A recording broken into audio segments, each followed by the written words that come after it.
अच्छे से कर लेकिन जो भी गठबंधन बना इसमें कोई है नहीं। राहुल गांधी का अगर लोग फोकस करें तो राहुल गांधी कहीं कूली बन जाएं, तो राहुल गांधी कहीं धान रोपनी करने लग जाएं, राहुल गांधी मच्छी मार्केट में चले जाएं।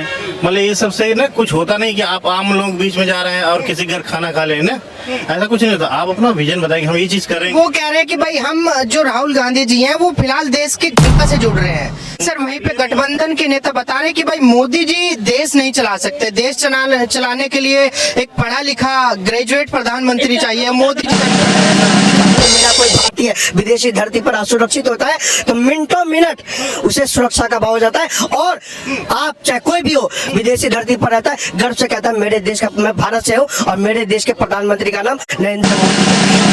महंगाई, चूल्हा चौकी कुछ भी नहीं मैटर करता है। जब भावना जागती है ना, जैसे आर्मी युद्ध होता है, वहाँ जय भवानी का जब नारा लगता है आदमी भूल जाता है पीछे क्या है, फिर लड़ता है। तो मोदी जी के अंदर क्या ऐसी काबिलियत आपको नजर आती है जो बाकी के नेताओं में नहीं है? आप ये देखो कि इतने लोग, पूरा देश, विश्व, आखिर क्या ऐसी काबिलियत है कि बंदे को लोग फॉलो कर रहे हैं? क्यों कर रहे हैं? ये समझना बहुत बड़ी सोच हो सकती है। उस बड़ा विजन लेके वो चलता ना, कोई प्रधानमंत्री आके पैर छू ले, कोई गल बहिया कर ले, कोई खड़ा रह जाए उसके पीछे। मतलब वाइडेन में भी आए, खड़े रहे, उनके साथ चले। इटली की आई एकदम उनके साथ साथ चलती रही। ट्रूडो का देख रहे हो अभी कनाडा वाले का हालत क्या हुआ, एकदम सरेंडर कर दिया 2 मिनट में।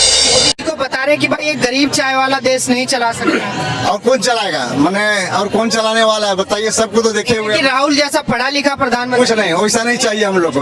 वैसा कहने की बातें हैं, ये कहने की बातें हैं। पढ़ा लिखा और चाय वाले से मतलब नहीं है। देश में 150 करोड़ लोगों ने, मोटा मोटा 140 करोड़ लोगों ने चुना है, तो ये चाय को और पढ़ाई को इसको कहीं ना कहीं दरकिनार करके चुना है। बार बार आप ये ऐसा कर रहे हैं प्रधानमंत्री के लिए, ये उचित नहीं है। मुझे कह रहे हैं कि भाई देश को बहला फुसलाया है मोदी जी ने 2-3 बार, जो है 2 बार बहला फुसला लिया, तीसरी बार जनता नहीं उनके नहीं। एक इलेक्शन के बाद दूसरे इलेक्शन के लिए 5 साल का वक्त मिलता है। 5 साल में आपको किसी को बहला फुसला नहीं सकते हैं। ये सोचने वाली बात है। इंसान को कहीं ना कहीं विकास कार्य, कहीं ना कहीं डेवलपमेंट चीजें बदलती हुई दिखती हैं, इस वजह से इंसान वो करता है। और दूसरी बात क्या है, जब आप निरंतर एक ही गवर्नमेंट को 10, 15, 20 साल, 25 साल मौका देंगे ना, तो ये बात तो है कि थोड़ा निरंकुशता के तत्व उसमें दिखने लगते हैं। लेकिन कम्प्लीटली आप ये बोलिए कि शासन निरंकुश हो गई है, ये गलत है मेरे हिसाब से। बाकी सबका अपना व्यूज होते हैं, सबके व्यूज को सही या सबको इसको गलत नहीं माना जा सकता। आपका मानना क्या है सर, जिस तरीके से राहुल जी पद यात्रा कर रहे हैं, उन्होंने भारत जोड़ो यात्रा की, बता रहे कि भाई गरीब जनता से जुड़ रहे हैं? नहीं, देखिए वो उनका संवैधानिक अधिकार है। वो एक राजनीतिक पार्टी के बड़े नेता हैं, इवन उनकी ही पार्टी है, ठीक है। लेकिन कहीं ना कहीं देश में 70 साल से उनको लोगों ने देखा, झेला या जो भी किया, लेकिन उनको कहीं ना कहीं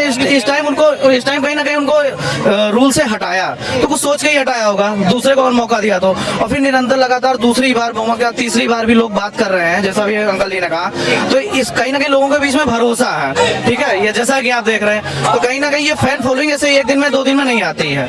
अब देश में लोग कह रहे हैं चाय बेचने वाला, लोग कह रहे हैं कि नेता G20 की एक ऑफिशियल मीटिंग थी, उसमें लोग आए, सबसे मिले।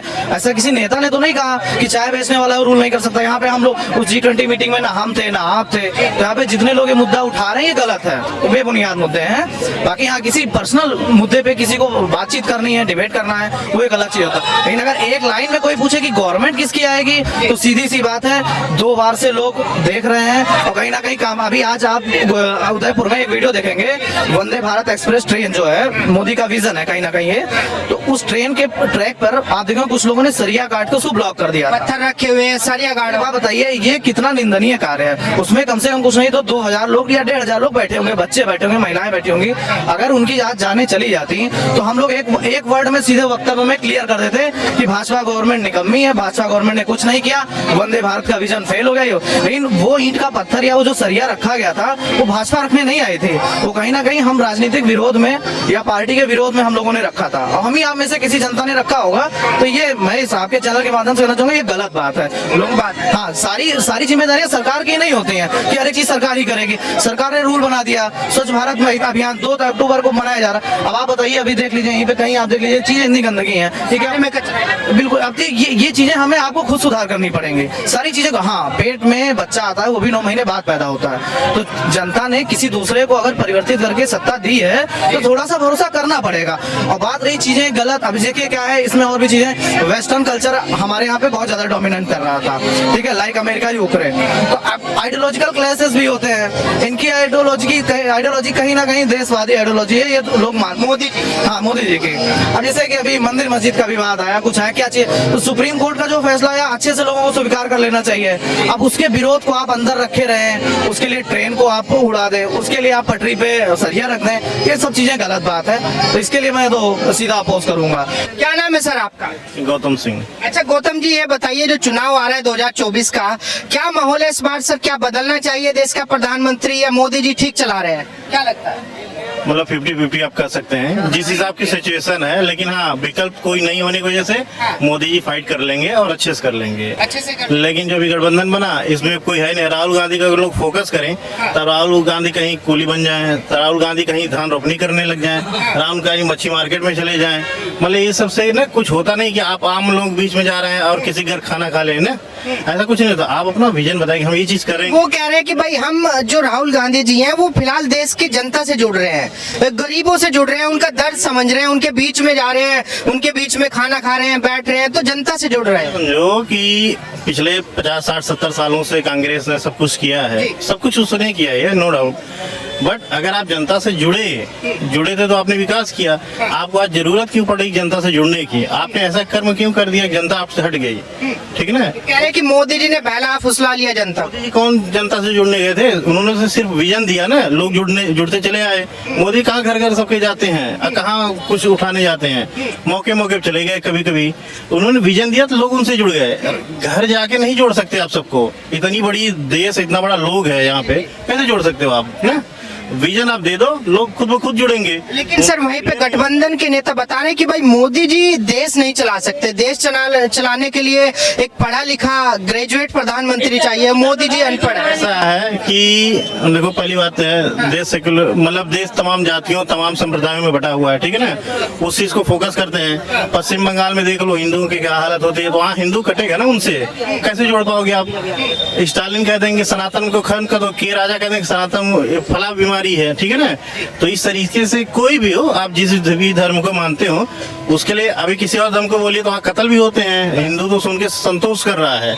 एक हिंदू कैसे उसको वोट देगा जो कहेगा सनातन को हम खत्म कर देंगे? पहली बात, यहाँ राम मंदिर, प्राचीन हनुमान मंदिर है, कितने लोग दर्शन करने आते हैं, नो डाउट। वो बहुत लोग, छोटी जात बड़ी जात, कौन सी जात से नहीं मतलब है, आते तो है ना हनुमान जी दर्शन करने। आप बोलेंगे इस हनुमान जी को उखाड़ के फेंक दो, ये क्या है, राम जी कुछ नहीं है, तो ये बड़े इमोशनल देश है भारत, इसके इमोशन से खिलवाड़ नहीं करने का, बाकी कुछ करिए। और रियली बात, ये लोग इमोशंस के साथ खेल रहे हैं। विपक्षी जो भी गठबंधन बना है, मोदी इसी का फायदा लेंगे और बड़े आराम से चुनाव जीतेंगे, हंसते हुए जीतेंगे। इसी के फायदे की वजह हंसते हुए जीतेंगे, हंसते हुए जीत जाएंगे।